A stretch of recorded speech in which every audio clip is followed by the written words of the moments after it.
লুত এর পরিচয়। হজরত লউত ছিলেন হজরত ইব্রাহিম এর ভাতিজা। চাচার সাথে তিনিও জন্মভূমি বাবেল শহর থেকে হিজরত করে বায়তুল মুকাদ্দাসের অদূরে কেন আনে চলে আসেন। আল্লাহ লউত কে নবুয়ত দান করেন এবং কেন আনো থেকে অল্প দূরে জর্ডান ও বায়তুল মুকাদ্দাসের মধ্যবর্তী সাদুম অঞ্চলের অধিবাসীদের পথ প্রদর্শনের জন্য প্রেরণ করেন। এই এলাকায় সাদুম আমুরা দুমা ছা ছা ওয়াহ কুরতুবি ইবনু কাছির রিদ তিরাশি নামে বড় বড় 5টি শহর ছিল। কুরআন মজিদ বিভিন্ন স্থানে এদের সমষ্টিকে তাফেকা নাজম 53 বিভাজন 53 বা তাফেকাত নয় বিভাজন 70 হাকুক বা 69 বিভাজন 9 শব্দে বর্ণনা করেছে, যার অর্থ জনপদ উল্টানো শহরগুলি। এ 5টি শহরের মধ্যে সাদুম ছিল সবচেয়ে বড় এবং সাদুমকেই রাজধানী মনে করা হতো। হজরত লউত এখানেই অবস্থান করতেন। এখানকার ভূমি ছিল উর্বর ও শস্য শ্যামল। এখানে সর্বপ্রকার শস্য ও ফলের প্রাচুর্য ছিল। এসব ঐতিহাসিক তথ্য বিভিন্ন তাফসির গ্রন্থে বর্ণিত হয়েছে। সাদুম সম্পর্কে সকলে একমত। বাকি শহরগুলির নাম কি, সেগুলির সংখ্যা 3টি 4টি না 6টি, সেগুলিতে বসবাসকারী লোকজনের সংখ্যা কয় শত হাজার বা লাখ ছিল, সেসব বিষয়ে মতভেদ রয়েছে। এগুলি ইসরায়েলি বর্ণনা, যা কেবল ইতিহাসের বস্তু হিসাবে গ্রহণ করা যায়। কুরআন ও হাদিসে শুধু মূল বিষয়বস্তুর বর্ণনা এসেছে, যা মানবজাতির জন্য শিক্ষণীয়। উল্লেখ্য যে লউত সম্পর্কে পবিত্র কুরআনের 15টি সূরায় 87টি আয়াতে বর্ণিত হয়েছে। 1 গজবের বিবরণ। আল্লাহর হুকুমে কয়েকজন ফেরেশতা মানুষের রূপ ধারণ করে প্রথমে হজরত ইব্রাহিমের বাড়িতে পদার্পণ করলেন। তিনি তাদেরকে মেহমানদারির জন্য একটা আস্ত বাছুর গরু জবেহ করে ভুনা করে তাদের সামনে পরিবেশন করলেন। কিন্তু তারা তাতে হাত দিলেন না। এতে ইব্রাহিম ভয় পেয়ে গেলেন। রিদ 11 বিভাজন 69-70। কেননা এটা ওই সময়কার দস্যু ডাকাতদেরই স্বভাব ছিল যে, তারা যে বাড়িতে ডাকাতি করত বা যাকে খুন করতে চাইত, তার বাড়িতে খেত না। ফেরেশতাগণ নবীকে অভয় দিয়ে নিজেদের পরিচয় দিয়ে বললেন, আমরা এসেছি অমুক শহরগুলি ধ্বংস করে দিতে।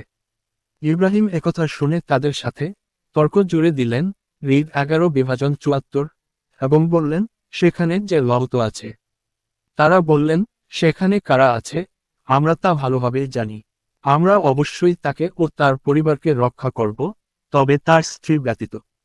সে ধ্বংসপ্রাপ্তদের অন্তর্ভুক্ত হবে। আনকাবুত 29 বিভাজন 31-32। অতঃপর তারা ইব্রাহিম দম্পতিকে ইসহাকের জন্মের সুসংবাদ শুনালেন। বিবি সারা ছিলেন নিঃসন্তান।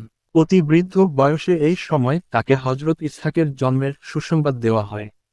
শুধু তাই নয়, ইসহাকের পরে তার উরসে যে ইয়াকুবের জন্ম হবে সেটাও জানিয়ে দেওয়া হলো। রিদ 11 বিভাজন 71-72। উল্লেখ্য যে ইয়াকুবের অপর নাম ছিল ইসরায়েল এবং তার বংশধরগণকে বনু ইসরায়েল বলা হয়, যে বংশে হাজার হাজার নবীর আগমন ঘটে। কেন আনে ইব্রাহিম এর নিকট থেকে বিদায় হয়ে ফেরেশতাগণ সাদুম নগরীতে লউত এর গৃহে উপস্থিত হলেন। হিজর 15 বিভাজন 61। এ সময় তারা অনিন্দ সুন্দর নওজোয়ান রূপে আবির্ভূত হন। কেননা আল্লাহ যখন কোন জাতিকে ধ্বংস করেন, তখন শেষ মুহূর্ত পর্যন্ত তাদের পরীক্ষা নেন। সাদুম জাতি তাদের এই চূড়ান্ত পরীক্ষায় ব্যর্থকাম হল। তারা যখন জানতে পারল যে লউতরের বাড়িতে অতীব সুদর্শন কয়েকজন নওজোয়ান এসেছে, তখন তারা খুশিতে আত্মহারা হয়ে সেদিকে ছুটে এল। রিদ 11 বিভাজন 78। এ দৃশ্য দেখে লউত তাদেরকে অনুরোধ করে বললেন, তোমরা আল্লাহকে ভয় কর। অতিথিদের ব্যাপারে তোমরা আমাকে লজ্জিত করো না। তোমাদের মধ্যে কি একজনও ভালো মানুষ নেই? রিদ 11 বিভাজন 78। কিন্তু তারা কোন কথাই শুনল না। তারা দরজা ভেঙে ঘরে ঢোকার উপক্রম করল। লউত বললেন, হায়, আজকে আমার জন্য বড়ই সংকটময় দিন। রিদ 11 বিভাজন 77। তিনি বললেন, হায়, যদি তোমাদের বিরুদ্ধে আমার কোন শক্তি থাকত, অথবা আমি কোন সুদৃঢ় আশ্রয় পেতাম। রিদ 11 বিভাজন 80। এবার ফেরেশতাগণ আত্মপরিচয় দিলেন এবং লউতকে অভয় দিয়ে বললেন, হে লউত, আমরা আপনার প্রভুর প্রেরিত ফেরেশতা। ওরা কখনোই আপনার নিকটে পৌঁছতে পারবে না। হৃদ 11:81।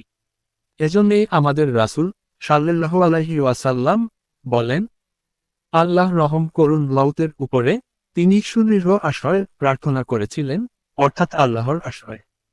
বুখারী হা 3135, মুসলিম হা 216, মিশকাত হা 5705। অতঃপর জিবরিল তাদের দিকে পাখার ঝাপটা মারতেই বীর পুম্বরেরা সব অন্ধ হয়ে ভেগে গেল। আল্লাহ বলেন,